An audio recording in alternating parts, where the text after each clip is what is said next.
కర్ణాటక రాష్ట్రంలోని మైసూర్ సమీపంలోని నంజనగూడ్‌లో ఉన్న నంజుండేశ్వర స్వామి ఆలయం ఎంతో పవిత్రమైన శైవ క్షేత్రంగా ప్రసిద్ధి చెందింది.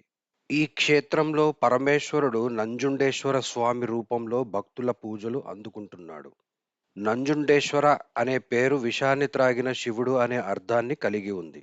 పురాణం ప్రకారం దేవతలు మరియు అసురులు అమృతాన్ని పొందేందుకు సముద్ర మథనం చేస్తున్నప్పుడు మొదటగా హాలాహల అనే భయంకరమైన విషం బయటపడింది. ఆ విషం ప్రభావంతో సృష్టి అంతా నాశనమయ్యే పరిస్థితి ఏర్పడింది. అప్పుడు ప్రపంచాన్ని రక్షించడానికి పరమేశ్వరుడు ఆ విషాన్ని తాగి తన గొంతులోనే ఆపాడు. అందువల్ల ఆయనను నీలకంఠుడు, నంజుండేశ్వరుడు అని పిలుస్తారు. నంజనగూడ్లో ఉన్న ఈ ఆలయం చాలా ప్రాచీనమైనదిగా భావించబడుతుంది మరియు ఈ క్షేత్రాన్ని దక్షిణ కాశీ అని కూడా పిలుస్తారు. ఈ పవిత్ర స్థలం పక్కనే కబిని నది ప్రవహిస్తూ ఈ క్షేత్రానికి ఆధ్యాత్మిక మహిమను చేకూరుస్తుంది.